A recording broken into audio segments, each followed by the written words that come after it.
Hello అండి, welcome back to our channel Mounivi vlogs. నేను మీ మౌనిక. ఈరోజు ఒక మంచి ఫెస్టివల్ వ్లాగ్తో అయితే మేము ముందుకు వచ్చానండి. ఇది ఓపెనింగే నేను అమ్మవారిని అయితే చూపిస్తున్నాను. మాకు ఫిబ్రవరి మంత్లో అమ్మవారి జాతర అయితే వస్తుంది అనమాట. శ్రీ నలమరమ్మ తల్లి జాతర అనమాట. సంవత్సరానికి ఒకసారి చేసుకునే జాతర. చాలా అంటే చాలా బాగా చేస్తారు. చాలా సత్యమైన తల్లి అనమాట. చూస్తున్నారు కదా, ఇదే పుట్ట. ఇది స్వయంభుగా వచ్చిన పుట్ట అనమాట. ఈ పుట్టకే పూజ చేస్తారండి నల్లమరమ్మ. మనం ధర్మబద్ధంగా ఏదైతే సరే మనస్ఫూర్తిగా నిస్వార్థంతో ఏ కోరుకున్నా సరే కంపల్సరీ తీరుతుంది. చాలా సత్యమైన తల్లి. మీరు కూడా చూసి దండం పెట్టుకుంటారని చెప్పేసి చిన్న వీడియో క్లిప్స్ అయితే తీసి యాడ్ చేస్తున్నాను. మీరు కూడా మనస్ఫూర్తిగా దండం పెట్టుకోండి. ఇది ఇలా ఎర్లీ మార్నింగే మేము దర్శనానికి అయితే వెళ్తామండి. ఒక చీర జాకెట్టు ఇలాగా అమ్మవారికి సమర్పించుకొని ఒక 10 మినిట్స్ అయితే అమ్మ బ్లెస్సింగ్స్ అయితే తీసుకొని ఒక 10 మినిట్స్ స్పెండ్ చేసి అక్కడ గుళ్ళోనే మేము వెళ్ళే టైంకి ఖాళీగా ఉంది లక్కీగా. సో అందుకే వీడియో కూడా తీయగలిగాను. అక్కడ వీడియోస్ ఫొటోస్ అవి తీసుకోగలిగాము అనమాట. ఖాళీగా ఉండడం వల్ల అస్సలు ఖాళీ ఉండదండి. ఈవినింగ్ టైం కానీ మధ్యాహ్నం కానీ మార్నింగ్ ఇంకా 6 దాటిన తర్వాత నుంచి అస్సలు ఖాళీ ఉండదు. సో దర్శనం అయిపోయిన తర్వాత ఇంకా మనకు పండగ అంటే ఏముంది, ఇంకా చుట్టాలు వస్తారు, వంటలు పిండి వంటలు ఇంకా అన్ని స్పెషల్స్ చేస్తారు కదా. అందులోని మెయిన్ అమ్మవారికి పోతులు కోళ్ళు అన్నీ కోస్తారనమాట. సో అసలు ఖాళీ ఉండదు. మా పిన్ని గారెలు టేస్ట్ చూసి బాగుందని చెప్తుంది. కలుపుతుంది మా పెద్దమ్మ అనమాట, తీస్తుంది మా చెల్లి. అవి ఉల్లిగారెలకి ప్రిపేర్ చేస్తున్నారు అనమాట. ఉల్లిగారెలు ప్రిపేర్ చేస్తున్నారు, కలిపి నీట్గా వేస్తున్నారు. అంటే నేను అన్నీ క్లియర్గా తీయలేదండి, అస్సలు ఖాళీ లేదు. మెయిన్ అసలు మీకు ఎక్స్ప్లోర్ చేద్దాం అనుకున్నాను. మెయిన్గా అయితే టెంపుల్ అయితే చూపించాను అందుకే. నెక్స్ట్ చిన్న క్లిప్స్ ఉంటాయి చూడండి. నెక్స్ట్ బిర్యానీ వీడియో అయితే ఫుల్గా ఉంటుంది. వీడియో కూడా నేను తీయలేదు, మా సిస్టర్ తీసిందనమాట. సో బూరెలు వేస్తున్నారు. బూరెలు కూడా కొంచెం అయిపోయి ఇంకా కొన్ని ఉన్నాయి. పెరుగు గారెలు, చప్పడి గారెలు, ఉల్లి గారెలు, బొబ్బరి గారెలు, బూరెలు అన్నీ కూడా చేసుకున్నాం అనమాట. ఇవి కూడా వంటలు కూడా వీడియో తీసి పెడదాం అనుకున్నాను.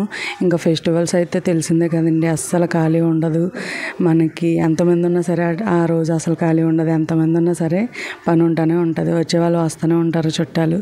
నాకు తెలిసి పండగ మన ఊర్లో పండగ ఏదన్నా సరే ఎవరికైనా సరే, మాకే కదా ఎవరికైనా సరే పండగ ఉంది అంటే మాత్రం అది మనం ఎంజాయ్ చేయలేం. అది పక్కన బయట ఊరు నుంచి వచ్చిన వాళ్ళు మాత్రమే ఎంజాయ్ చేయగలుగుతారు.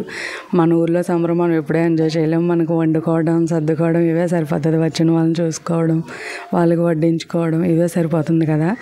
మీకు కూడా ఎలాంటి ఎక్స్పీరియన్స్ అయ్యిందా? అయ్యి ఉంటే కామెంట్ చేయండి. నెక్స్ట్ బిర్యానీ అయితే చాలా టేస్టీగా వచ్చింది. మా వదిన చేసింది చాలా టేస్టీగా వచ్చింది. చాలా బాగా చేస్తుంది అనమాట మా వదిన. అందుకే స్పెషల్గా వీడియో కూడా తీశాను. నాన్ వెజ్ అయితే ఇంకా బాగా చేసాను, కాకపోతే ఇది వెజ్ బిర్యానీ అనమాట.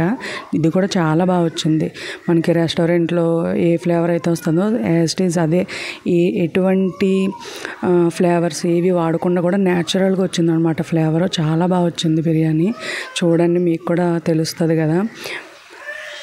సో ఫస్ట్ ఏంటంటే ఇది ఒక 2 kgs బాస్మతి రైస్కి చేసామన్నమాట బిర్యానీ. సో క్వాంటిటీ ఎక్కువ కదా, కొంచెం పెద్ద బండి పెట్టుకున్నాము. స్టవ్ మీద చేసాం. ఇది కూడా పొయ్యి మీద కాదు, స్టవ్ మీద చేసామన్నమాట, గ్యాస్ స్టవ్ మీదే. సో ఇలా ప్యాన్ పెట్టుకొని అందులో హోల్ గరం మసాలా ఉంటుంది కదా, బిర్యానీ మసాలా, ఆ ఇంగ్రీడియంట్స్ అన్నీ వేసుకొని మెయిన్లీ ఫస్ట్ ఇది నెయ్యిలో వేయించింది. సో నెయ్యిలో వేయించిన తర్వాత హోల్ ఇంగ్రీడియంట్స్ అన్నీ వేసి ఆనియన్స్, పచ్చిమిర్చి, నెక్స్ట్ షాజీరా అవి కూడా ఫస్ట్ నెయ్యిలో వేయించిన తర్వాత ఆయిల్ వేసింది. అవి వేగిన తర్వాత అప్పుడు అల్లం వెల్లుల్లి పేస్టు, ఒక 2-3 టమాటాలు, నెక్స్ట్ బిర్యానీ ఆకు వేసి పచ్చివాసన పోయేంత వరకు అల్లం వెల్లుల్లి పేస్ట్ పచ్చివాసన పోయేంత వరకు వేయించుకుంది మొత్తం. నెక్స్ట్ ఇందులోకి మీరు ఏ వెజిటేబుల్స్ అన్నా వేసుకోవచ్చు. మేము వెజిటేబుల్స్ ఏం చేసామంటే ఆయిల్లో డీప్ ఫ్రై చేసాం అనమాట. ఆయిల్లో ఫ్రై చేసి అంటే స్మాష్ అయిపోకుండా ఉంటాయని చెప్పేసి క్యారెట్, బీన్స్ ఇవన్నీ కూడా మేము ఆయిల్లో ఫ్రై చేసి పక్కన పెట్టాం. ఇందులో మెయిన్గా మనకు చిదుగుపోకుండా ఉండి అంటే మిల్ మేకర్, గ్రీన్ పీస్ ఇవి అయితే డైరెక్ట్గానే వేస్తాం. నెక్స్ట్ పుదీనా, కొత్తిమీర అవి కూడా వేసుకొని కస్తూరి మేతి, ఫ్లేవర్కి తగ్గట్టు కస్తూరి మేతి మీ క్వాంటిటీ తగ్గట్టుగా వేసుకోవాలి. ఇక్కడ నేను మెజర్మెంట్ అయితే కరెక్ట్గా చెప్పలేను, ఎందుకంటే 2 kgs చేస్తుంది కాబట్టి తన అంచనా ప్రకారం వేస్తుంది అనమాట. కరెక్ట్ క్వాంటిటీలో స్పూన్స్లో చెప్పాలి అంటే ఒక 1 స్పూన్ అలాగే చెప్పాలన్నమాట. సో నెక్స్ట్ మీరు తీసుకున్న క్వాంటిటీకి 1 గ్లాస్ అయితే 1.5 గ్లాస్ వాటర్. బాస్మతి రైస్ కాబట్టి ఇవి బాస్మతి రైస్ ఆల్రెడీ క్లీన్ చేసుకుని ఒక హాఫ్ అన్ అవర్ ముందే కడిగి పక్కన పెట్టుకున్నాం. అవి ఎంత నానితే అంత బాగా విచ్చుకుంటుంది అనమాట. రైస్ పొడవుగా పెరుగుతుంది, రైస్ అనేది చాలా నీట్గా వస్తుంది అనమాట. సో వాటర్ అనేది వేసుకొని అది బాయిల్ అయిన తర్వాత ఉప్పు అనేది అడ్జస్ట్ చేసుకోండి, టేస్ట్కి సరిపడా ఉప్పు వేసుకొని నెక్స్ట్ అవి బాయిల్ అయిన తర్వాత వాటర్ బాయిల్ అయిన తర్వాత రైస్ వాటర్ లేకుండా రైస్ అనేది వేసుకోవాలి. అందులోకి వేసుకొని నీట్గా కలుపుకొని ఎక్కువగా స్మాష్ చేసేవద్దండి, ఎందుకంటే బాస్మతి రైస్ కదా విరిగిపోయే ఛాన్స్ ఉంటుంది. సో మొత్తం అన్నీ వేసుకొని ఒక్కసారి అలా కలిపిన తర్వాత నేను ముందుగా ఫ్రై చేసి పక్కన పెట్టాను కదా, వెజ్జెస్ కూడా ఈ టైంలోనే వేస్తామండి పైన. నెక్స్ట్ పుదీనా కొత్తిమీర కొంచెం అంతా వేసుకొని పైన మూత అనేది పెట్టేసాం.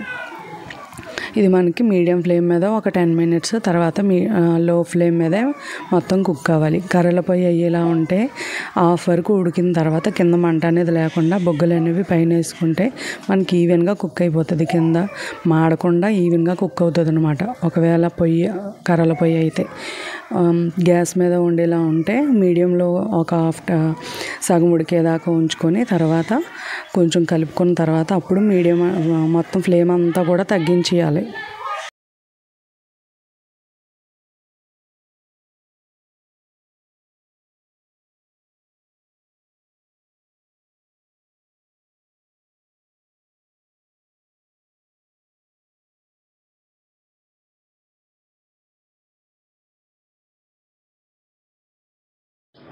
ఇలా తగ్గించిన తర్వాత మీడియం ఫ్లేమ్ నుంచి లో ఫ్లేమ్కి తగ్గించిన తర్వాత ఒక హాఫ్ వరకు ఉడికిన తర్వాత ఇందులోకి నేను కుంకుమ పువ్వు నానబెట్టుకుని ఒక 2 స్పూన్స్ వాటర్లోని కుంకుమ పువ్వు నానబెట్టి ఆ వాటర్ అనేది స్ప్రింకిల్ చేస్తున్నాను. మీరు ఈ స్టేజ్లో కలర్ కూడా వేసుకోవచ్చు, ఫుడ్ కలర్ ఏదైనా వేసుకోవచ్చు, ఎల్లో కానీ రెడ్ కానీ ఫుడ్ కలర్ వేసుకోవచ్చు. ఇలా వేసిన తర్వాత మనం మళ్ళీ క్లోజ్ చేసేయాలండి. అంతేనండి, మనకి ప్రిపేర్ అయిపోయింది. ఒక 10 minutes తర్వాత చూస్తే మనకి వేడిగా బిర్యానీ అయితే రెడీ అయిపోయింది. దీన్ని వేడిగా సర్వ్ చేసుకొని మాకైతే కాంబినేషన్ నాటుకోడి కర్రీ అండి. నేను ఈ వీడియోస్ అన్ని తీయలేకపోయాను, నాకు టైం లేదనమాట, చూపించే టైం కూడా లేకుండా అయిపోయింది తీయడానికి. సో అక్కడే టేస్ట్ చేస్తున్నాడు మా తమ్ముడు, టేస్ట్ చేసి చెప్తున్నాడు ఎలా వచ్చిందంటే చాలా బాగా వచ్చింది, సూపర్ ఉందని చెప్పేసి అన్నాడు అనమాట. నైట్ మేము బయటికి వెళ్ళామన్నమాట, అక్కడ కూడా క్లిప్స్ తీయలేదు. నేను మా పిల్లలతో వెళ్ళడం వల్ల క్లిప్స్ ఎక్కువ తీయడానికి అవ్వలేదు. స్టేజ్ ప్రోగ్రామ్స్ అన్నీ చాలా బాగా చేశారు, చిన్న క్లిప్స్ మాత్రమే తీయడం అయ్యింది. సో అవి ఇంక్లూడ్ చేశాను. చూసి మీకు ఎలా అనిపించిందో చూడండి. మెయిన్లీ ఏంటంటే ఈ సంబరంలో ఏది చూసినా చూడకపోయినా సరే ఎక్కువగా దీనికి మందుగుండు అయితే చాలా బాగా కాలుస్తారండి. మందుగుండు అయితే అస్సలు మిస్ అవ్వము. ఎవ్రీ ఇయర్ కూడా 12కి midnight 12కి అయితే మాకు క్రాకర్స్ అనేవి కాలుస్తారనమాట. చాలా బాగా కాలుస్తారు, అదైతే అస్సలు మిస్ అవ్వము. ఎవ్రీ ఇయర్ కూడా కంపల్సరీ ఏ చూసినా చూడకపోయినా క్రాకర్స్ అనేవి కంపల్సరీ చూస్తాం అనమాట. చాలా బాగుంటుంది.